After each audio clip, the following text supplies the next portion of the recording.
Hello friends, Richa जेस के इस प्लेटफॉर्म पे आप सभी लोगों का स्वागत है। तो हमारी जो ये क्लास है वो पॉलिटी की क्लास होने जा रही है। और पिछले वीडियो में हमने डिस्कस किया था 1773 का रेगुलेटिंग एक्ट, उसके तहत कौन कौन से नियम कानून बनाए गए थे, ये हमने पिछले वीडियो में डिस्कस किया था। अब आगे के एक्ट हम इस वीडियो में डिस्कस करने वाले हैं, ठीक है। तो चलिए देखें कौन कौन से एक्ट बाकी है अभी। तो देखिए यहाँ पे 1781 का, हाँ इसको ऐसे लिख सकते हैं, act of settlement, act of settlement इसको लिख सकते हैं। 1781 में ये एक्ट पारित किया गया था, ठीक है। तो एक्ट ऑफ सेटलमेंट, ठीक है। तो एक्ट ऑफ सेटलमेंट 1781, ठीक है। अब ये जो एक्ट ऑफ सेटलमेंट है ये 1781 में किस लिए आया था, इसके अंतर्गत कौन से कानून लाए गए थे या क्या कहा गया था। तो एक्ट ऑफ सेटलमेंट जो एक्ट है इसमें हुआ ये था कि 1773 के एक्ट में जो कमियां थी उससे दूर करना, ठीक। इसके अलावा एवं कलकत्ता की सरकार द्वारा कलकत्ता की सरकार के द्वारा क्या हुआ कि बिहार, बंगाल एवं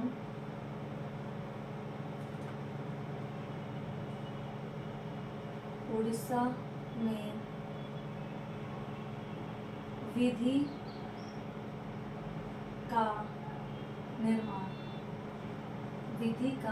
निर्माण या कानून का निर्माण, ठीक है। अब जो ये एक्ट ऑफ सेटलमेंट आया था 1781 में, 1773 के बाद 1781 में आता है एक्ट ऑफ सेटलमेंट, ठीक है। एक्ट ऑफ सेटलमेंट इसलिए आया था, सेटलमेंट से ही आपको दिख क्या होगा कि इसमें ये है कि 1773 का जो एक्ट आया था, 1773 के एक्ट में जो कमियां थी उसे दूर करना, ठीक है। इसके अलावा एवं कलकत्ता की सरकार द्वारा बिहार, बंगाल एवं उड़ीसा में विधि का निर्माण करना, यानी कानून का निर्माण करना, ठीक है। इसमें बहुत आसान है याद करना, कुछ याद करने की खास जरूरत नहीं है। 1781 का जो एक्ट ऑफ सेटलमेंट आया था वो आया था बेसिकली 1773 के कमियों को, 1773 के एक्ट के कमियों को दूर करने के लिए। और दूसरा एक पॉइंट इसमें और भी है, ये है कि कलकत्ता की जो सरकार थी, ठीक है। तो कलकत्ता की बताया आप लोगों को, कलकत्ता सेंटर बना हुआ था उस वक्त। तो कलकत्ता की सरकार को बिहार, बंगाल एवं उड़ीसा में कानून बनाने का अधिकार था या कानून निर्माण करने का अधिकार प्राप्त हो गया था एक्ट ऑफ सेटलमेंट एक्ट से 1781 के, ठीक है। ये रहे आपके एक्ट ऑफ सेटलमेंट एक्ट। अब दूसरा पॉइंट आप देख लेते हैं, दूसरा क्या है। दूसरा है आपका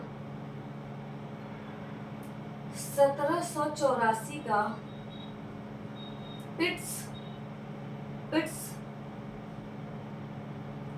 इंडिया एक्ट। देखिए एक्ट ऑफ सेटलमेंट में एक ही पॉइंट है, ये तो मान लीजिए आप 1773 के की जो कमियां थी उसको दूर करने के लिए, और एक ही पॉइंट ये है कि आपको यही ज्यादा याद करना है कि कलकत्ता की सरकार द्वारा बिहार, बंगाल एवं उड़ीसा में विधि का निर्माण करना, यही एक पॉइंट बहुत जरूरी है एक्ट ऑफ सेटलमेंट एक्ट में। और दूसरी चीज ये भी है कि क्वेश्चन ये भी पूछ सकता है कि 1773 के एक्ट के कमियों को दूर करने के लिए कौन सा एक्ट आया था, तो एक्ट ऑफ सेटलमेंट एक्ट 1781, ठीक है। अब देखिए 1784 का पिट्स इंडिया एक्ट, ठीक है, 1784 का पिट्स इंडिया एक्ट। तो ये जो पिट्स इंडिया एक्ट था, हम देख लेते हैं इसमें क्या क्या हुआ था। तो इसमें ये हुआ था कि इस एक्ट से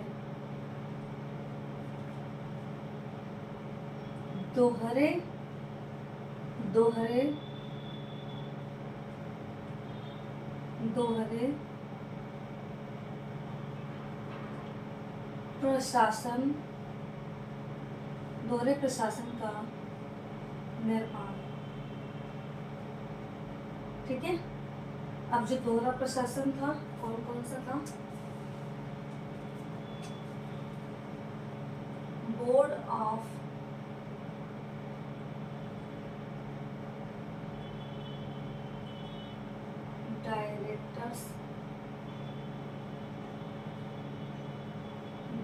डायरेक्टर्स, जो कि व्यापारिक मामलों की देखरेख करता था।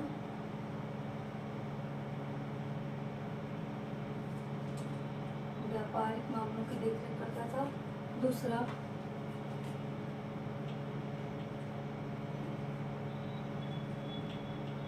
Board of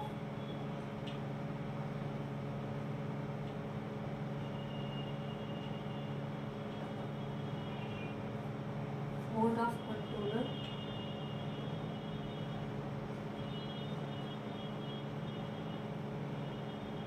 board of controller ये था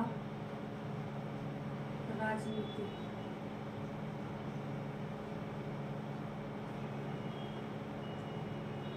ठीक है।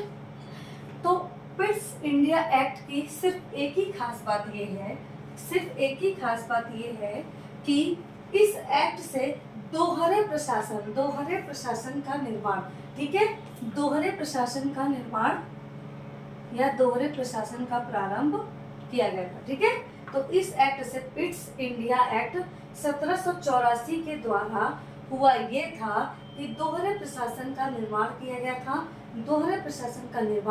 था। वो दोहरा प्रशासन कौन कौन सा है? तो बोर्ड ऑफ डायरेक्टर्स, जो कि व्यापारिक मामलों की देखरेख करता था। बोर्ड ऑफ कंट्रोलर, जो कि राजनीतिक मामलों का देखरेख करता था, ठीक है।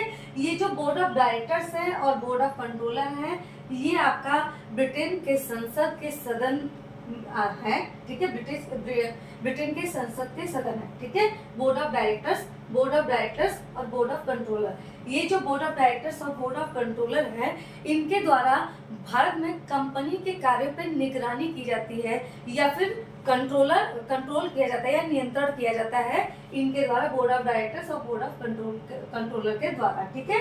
तो बोर्ड ऑफ डायरेक्टर्स है वो व्यापारिक मामलों की देखरेख करता है, ठीक है। तो कंपनी के द्वारा जो भारत में व्यापार किया जाता है उस मामलों की देखरेख कौन करता है? बोर्ड ऑफ डायरेक्टर्स, ठीक है, व्यापारिक मामलों की देखरेख करता है। और बोर्ड ऑफ कंट्रोलर जो है, इसके द्वारा क्या किया जाता है कि कंपनी के द्वारा जो भारत में राजनीति की जा रही है उसकी देखरेख कौन करता है? बोर्ड ऑफ कंट्रोलर, ठीक है, बोर्ड ऑफ कंट्रोलर, ठीक है ना। ये राजनीतिक मामलों की देखरेख करते हैं। तो आपकी यही विशेषता है 1784 के पिट्स इंडिया एक्ट की, कि इसमें दोहरे प्रशासन का प्रारंभ किया गया।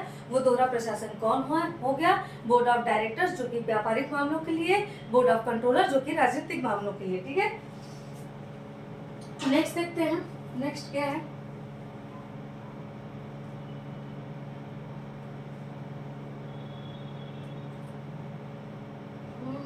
मार्कर को भी बीमारी लग गई लग रहा है।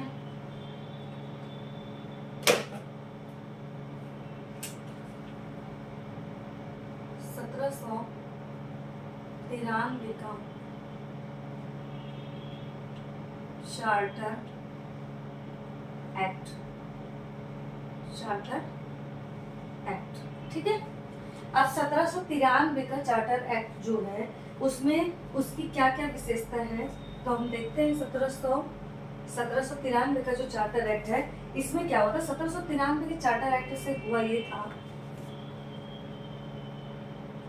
इसके द्वारा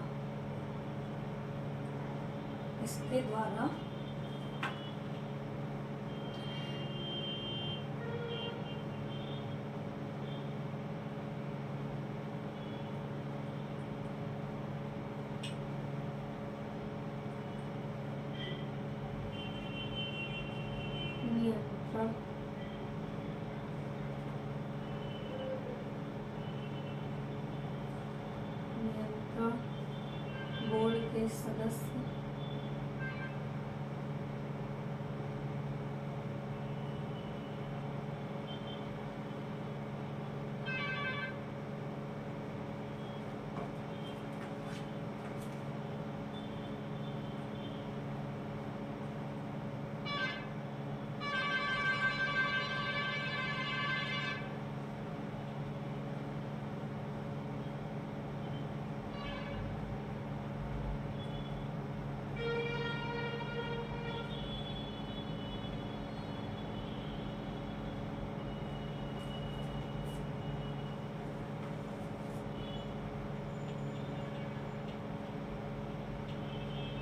देखिए, जो 1793 का चार्टर एक्ट है, 1793 का चार्टर एक्ट है।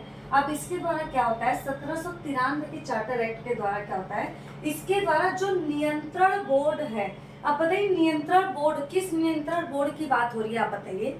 तो नियंत्रण बोर्ड यानी board of directors, board of directors, board of controller, ये क्या है, नियंत्रण बोर्ड है ब्रिटिश संसद के, जो कि भारत में कार्यरत है, यानी भारत में निगरानी करते हैं या उस पर कंट्रोल करते हैं, यानी भारत में जो कंपनी है उस पर कंट्रोल करते हैं। ठीक है, अब इनको काम पे लगाया गया है। ठीक है, 1784 के पिस्ट इंडिया एक्ट से क्या हुआ कि बोर्ड ऑफ डायरेक्टर्स और बोर्ड ऑफ कंट्रोलर को भारत में कंपनी के कार्य पे निगरानी करना, इसके लिए कार्य पे लगाया गया है। ठीक है, अब इनको कार्य पे क्या फ्री में लगाएंगे, है बताइए, इनको कार्य पे लगा दिए कि भैया तुम कंपनी भारत में कैसे शासन कर रही है, कितनी कमाई कर रही है, कितनी नहीं कर रही है, इसकी तुम देखरेख करो। ठीक है, अब ये बेचारे देखरेख कर रहे हैं, तो इनको क्या पगार नहीं मिलेगा, पैसा नहीं मिलेगा, तो पैसा तो मिलेगा, वेतन तो मिलेगा।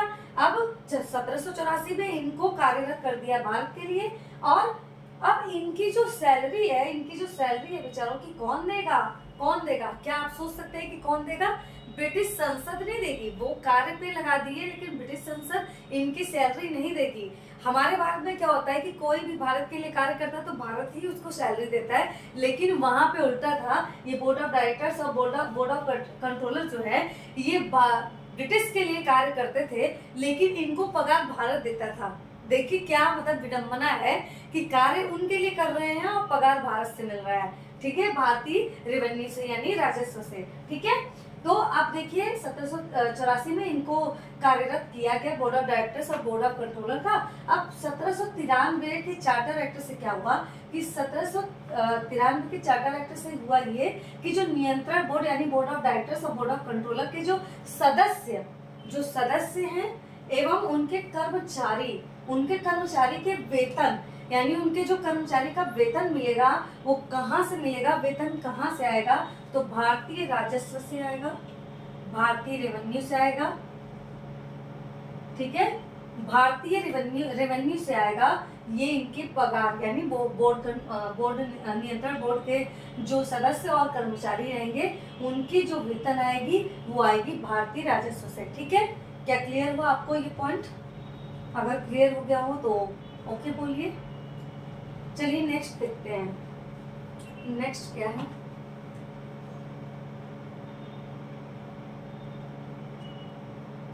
नेक्स्ट है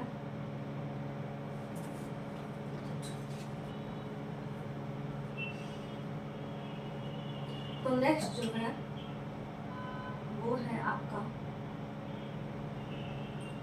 1813 का चार्टर एक्ट। ठीक है, 1813 का चार्टर एक्ट, देखिए ध्यान से देखिए। अब 1793 तक ही आपका चार्टर एक्ट वो था, हाँ 1793 के बाद 1813 का चार्टर एक्ट आया। ठीक है, 1813 का चार्टर अधिनियम या चार्टर एक्ट आया। अब इस 1813 के चार्टर अधिनियम या एक्ट से क्या क्या हुआ था हम देखते हैं कि कौन कौन सी चीजों पे कार्य किया गया था। तो आपका हो गया, एक हो गया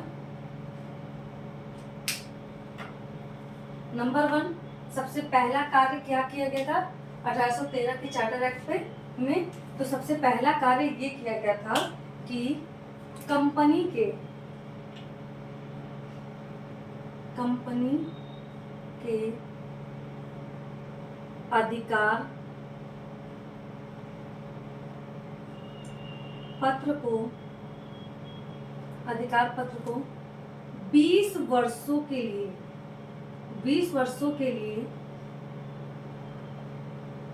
बढ़ा दिया गया।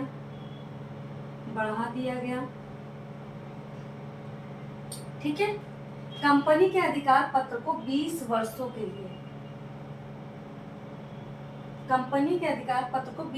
लिए बढ़ा दिया गया। दूसरा क्या हुआ? दूसरा ये हुआ, हाँ, कंपनी के अधिकार पत्र को 20 वर्षों के लिए बढ़ा दिया गया। इसके अलावा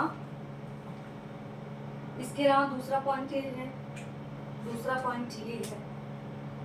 कि भारत के साथ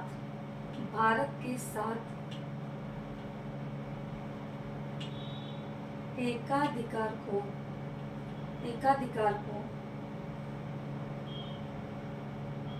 समाप्त कर दिया गया। ठीक है, और चीन के साथ व्यापार एवं पूर्वी देशों के साथ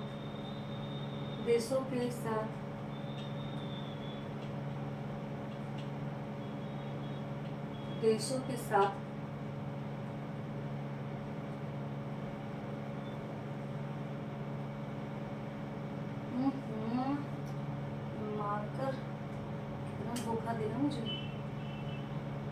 चाय के व्यापार का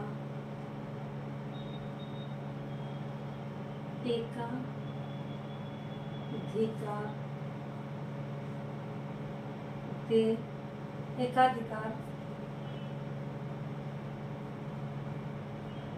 20 वर्षों के लिए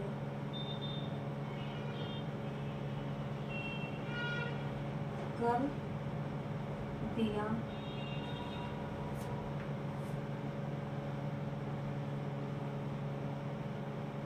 गया। ठीक है, इसके अलावा देखते हैं तीसरा पॉइंट क्या है। 1 मिनट, थोड़ा मैं पानी पी लेती हूँ और मार्कर ठीक कर लेती हूँ। तब तक आप लोग इसको नोट डाउन करते रहिए, क्योंकि अभी आगे लंबी क्लास होने वाली है, तो आप लोग देखते रहिए इसको।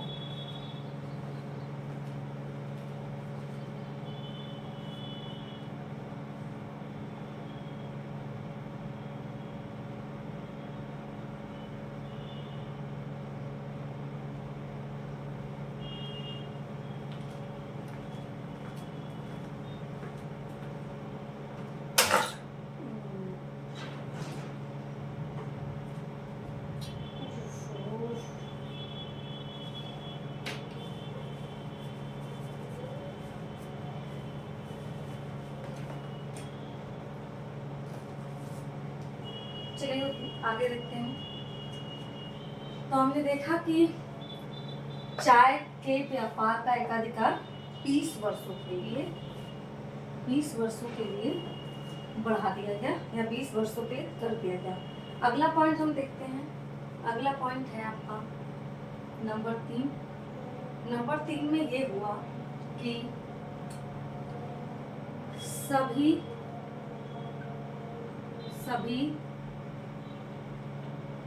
ब्रिटिश नागरिकों को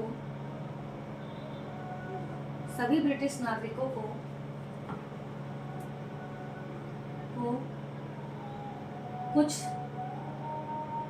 सीमाओं के साथ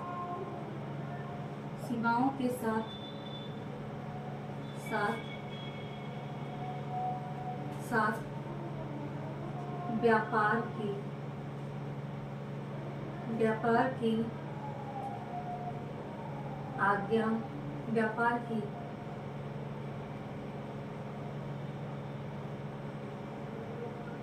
आज्ञा दे दी गई।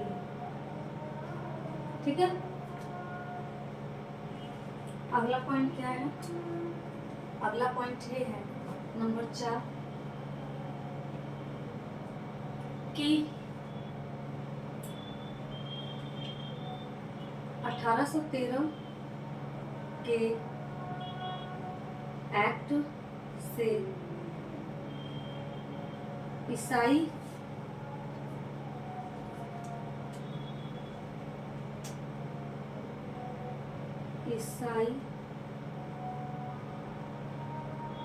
मिशनरियों को भारत के साथ ईसाई मिशनरियों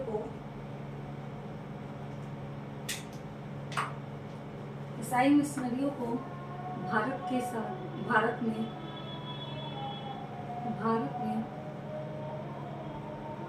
आने की आज्ञा दे दी गई। ठीक है, अब यही 4 पॉइंट आपके लिए बहुत इंपॉर्टेंट है। ठीक है, यही 4 पॉइंट आपके लिए बहुत इंपॉर्टेंट है। अब 4 पॉइंट देखिए, आपने 1813 का चार्टर एक्ट अभी देखा। ठीक है, 1813 का जो चार्टर एक्ट था उसका पहला पॉइंट क्या था? उसका पहला पॉइंट ये था कि कंपनी के अधिकार पत्र को 20 वर्षों के लिए बढ़ा दिया जाएगा। यानी जो कंपनी अभी क्या है ना, कंपनी भारत में एकदम फ्रीडम के साथ शासन करता था, फ्रीडम के साथ व्यापार करता था। कंपनी जैसा चाहता था उस तरह से भारत के साथ व्यापार करता था। उसमें ब्रिटिश संसद का कोई इन्वॉल्वमेंट नहीं था। लेकिन अब जब ब्रिटिश संसद का इन्वॉल्वमेंट हुआ है तो उन्होंने कंपनी पे कुछ नियम कानून लागू कर दिए हैं। जैसे कि अब जो कंपनी का अधिकार है, यानी कंपनी का जो अधिकार पत्र है, भारत के साथ व्यापार करने का जो अधिकार है, या किसी भी ईस्टर्न कंट्री के साथ व्यापार करने का जो वो अधिकार पत्र है, उसको 20 वर्षों के लिए बढ़ाया। 20 वर्षों के लिए, ये भी बहुत इंपॉर्टेंट है कि अधिकार पत्र को कितने वर्षों के लिए बढ़ाया गया, तो 20 वर्षों के लिए बढ़ा दिया गया। ठीक है, अब इस पर दूसरा पॉइंट, पहला पॉइंट आपने देखा कि कंपनी के अधिकार पत्र को 20 वर्षों के लिए, यानी 20 वर्षों के लिए बढ़ाया गया। दूसरा पॉइंट आपका ये है, दूसरा पॉइंट ये है कि भारत के साथ एकाधिकार, यानी मैंने अभी बताया कि कंपनी जो है भारत में एकाधिकार, मतलब कंपनी का उसका केवल अपना अधिकार था पूरे भारत में व्यापार करने के लिए या शासन करने के लिए। लेकिन जब ब्रिटिश संसद ने इन्वॉल्वमेंट अपनी दिखाई तो उन्होंने इसमें कुछ नियम कानून लगाया।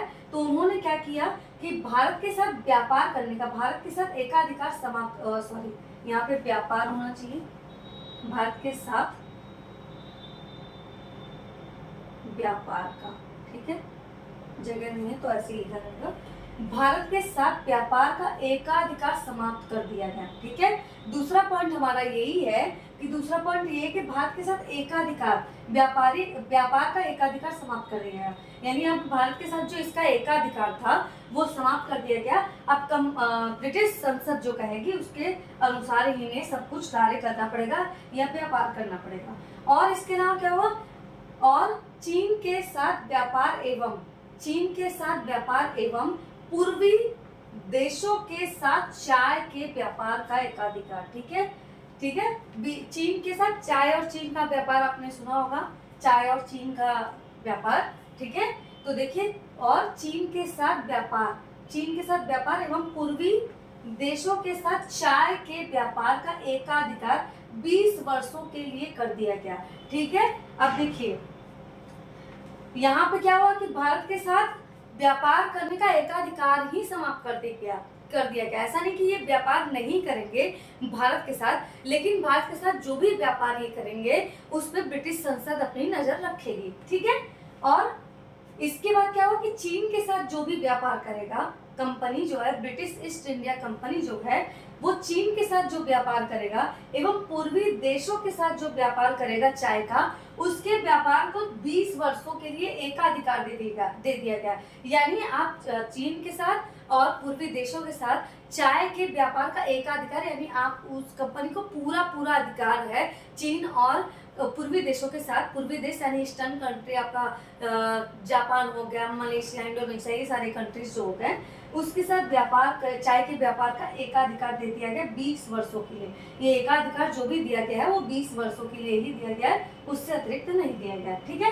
तीसरा पॉइंट है, तीसरा पॉइंट आपका सभी ब्रिटिश नागरिकों को कुछ सीमाओं के साथ व्यापार की आज्ञा दे दी गई। ठीक है, अब देखिए जो ब्रिटिश के नागरिक है, यानी अभी क्या है ना कि कुछ कुछ कंपनी जो है वो भारत में आई थी व्यापार करने के लिए, लेकिन 1813 के एक्ट से क्या किया, 1813 के एक्ट से ये किया गया कि जो ब्रिटेन के लोग हैं, जो ब्रिटेन के नागरिक है, उनको भारत के साथ व्यापार करने की आज्ञा दे दी गई। यानी ब्रिटेन का कोई भी नागरिक भारत के साथ व्यापार कर सकता था, लेकिन कुछ सीमाओं के साथ। उस पर ब्रिटिश संसद की नजर रहेगी, इस सीमाओं के साथ भारत में व्यापार कर सकता है। ठीक है, सीमाओं के साथ भारत में व्यापार। ठीक है, अब चौथा पॉइंट क्या है, चौथा पॉइंट ये है कि 1813 के एक्ट से ईसाई मिशनरियों को भारत में आने की आज्ञा दे दी गई। ठीक है, जो ईसाई मिशनरी थे, अभी तक इन पे रोक लगी हुई थी। ठीक है, ईसाई मिशनरी जो भारत में प्रचार प्रसार करने आना चाहते थे, अभी तक इन पे रोक था, ये भारत में आकर प्रचार प्रसार नहीं कर सकते थे। लेकिन 1813 के एक्ट से क्या हुआ कि ईसाई मिशनरियों को ये आज्ञा दे दी गई कि आप भारत में आके प्रचार प्रसार कर सकते हैं। तो ये भी क्वेश्चन बहुत इंपॉर्टेंट है, यहाँ पे मैं बता देती हूँ कि क्या क्या बहुत इंपॉर्टेंट है। ये पॉइंट आपके लिए बहुत इंपॉर्टेंट है। दूसरी चीज, ये भी पॉइंट बहुत इंपॉर्टेंट है और ये भी पॉइंट बहुत इंपॉर्टेंट है। तो इसमें लगभग सभी इंपॉर्टेंट ही है, कोई ऐसी बात नहीं कि कोई फालतू चीज़ है, लेकिन जो वेरी इंपॉर्टेंट है उसकी बात उसके लिए मैंने बता दिया है। ठीक है, तो चलिए एक बार और मैं आप लोगों को रिवाइज करा देती हूँ। तो एक्ट ऑफ सेटलमेंट जो एक्ट था 1781 का, ठीक है, एक्ट ऑफ सेटलमेंट एक्ट 1781 का जो एक्ट था, उसके तहत 1773 के एक्ट में जो कमियां थी उसे दूर करना एवं कलकत्ता की सरकार द्वारा बिहार, बंगाल एवं उड़ीसा में विधि का निर्माण करना या विधि का प्रारंभ करना, जो भी आप समझ लीजिए। इसके बाद 1784 का पिट्स इंडिया एक्ट, 1784 का पिट्स इंडिया एक्ट जो है, उसके तहत क्या हुआ कि इस एक्ट से दोहरे प्रशासन का निर्माण या प्रारंभ हुआ। ठीक है, दोहरे प्रशासन का प्रारंभ हुआ 1784 के पिट्स इंडिया एक्ट। और वो जो दोहरा प्रशासन था वो था बोर्ड ऑफ डायरेक्टर्स, जो कि व्यापारिक मामलों की देखरेख करता था, और बोर्ड ऑफ कंट्रोलर जो कि राजनीतिक मामलों का देखरेख करता था। अब इसके बाद देखते हैं 1793 का चार्टर एक्ट। 1793 के चार्टर एक्ट में कितने पॉइंट है, एक ही पॉइंट है। आप देखेंगे कि एक्ट ऑफ सेटलमेंट में भी एक ही पॉइंट था, और 1784 के पिट्स इंडिया एक्ट में भी एक ही पॉइंट था, और 1793 का चार्टर एक्ट जो है उसमें भी एक ही पॉइंट है। और वो एक पॉइंट यही है कि इसके द्वारा जो नियंत्रण बोर्ड यानी बोर्ड ऑफ कंट्रोलर या बोर्ड ऑफ डायरेक्टर जो थे उनके सदस्यों एवं उनके कर्मचारियों के वेतन को देने के लिए भारतीय राजस्व यानी भारतीय राजस्व जो इंडियन रेवेन्यू है, जो इंडियन रेवेन्यू कलेक्ट होता है, उससे इनकी पगार दी जाएगी, सैलरी दी जाएगी। ठीक है, अब इसके बाद आपका 1813 का चार्टर एक्ट आता है, जिसमें टोटल 4 पॉइंट है, और 4 पॉइंट में आपका पहला पॉइंट है 1813 का चार्टर एक्ट का कंपनी के अधिकार पत्र को 20 वर्षों के लिए बढ़ा दिया गया। कंपनी के अधिकार पत्र को 20 वर्षों के लिए बढ़ा दिया गया। और दूसरा क्या है, दूसरा ये कि भारत के साथ व्यापार का एकाधिकार समाप्त कर दिया गया। यानी भारत के साथ जो व्यापार का कंपनी का व्यापार का एकाधिकार था उसको समाप्त कर दिया गया, और चीन के साथ व्यापार एवं पूर्वी देशों के साथ चाय के व्यापार का एकाधिकार दे दिया गया 20 वर्षों के लिए। ठीक है, तीसरा पॉइंट है सभी ब्रिटिश नागरिकों को कुछ सीमाओं के साथ भारत में व्यापार की आज्ञा दे दी गई। चौथा पॉइंट है 1813 के एक्ट से ईसाई मिशनरियों को भारत में आने की आज्ञा दे दी गई। जो ये प्रचार प्रसार करना चाहते थे ईसाई मिशनरी, इनको जो परमिशन मिलती है 1813 के एक्ट से ही मिलती है। और ये आप सबके लिए बहुत ही इम्पोर्टेंट पॉइंट है, भारतीय संविधान को समझने के लिए भी और भारतीय संविधान के विकास को भी जानने के लिए ये सारी चीज़ें आपको जानना बहुत इम्पोर्टेंट है। एग्जाम के पॉइंट ऑफ व्यू से तो इम्पोर्टेंट है ही, और भारतीय संविधान को समझने के लिए भी हमारे लिए ये बहुत यूजफुल है। तो चलिए आप लोग इसको नोट डाउन कर लीजिए और कमेंट किया करिए, मुझे अच्छा लगता है कमेंट किया करिए, थोड़ा मोटिवेशन मिलता है। जाहिर सी बात है, आप किसी के कार्यों की सराहना करेंगे तो उसे अच्छा लगेगा, वो और मोटिवेट होता है। यानी मैं अपनी बात कर रही हूँ, मैं और मोटिवेट होगी, क्या पता मैं अपनी चीज़ों को और अच्छी चीज़ें लाऊं आप लोगों के लिए। तो चलिए ठीक है, देखिए आप इसको नोट डाउन कर लीजिए या स्क्रीनशॉट ले लीजिएगा, जो भी आपकी इच्छा। चलिए, जय हिंद, जय भारत, ऑल द बेस्ट।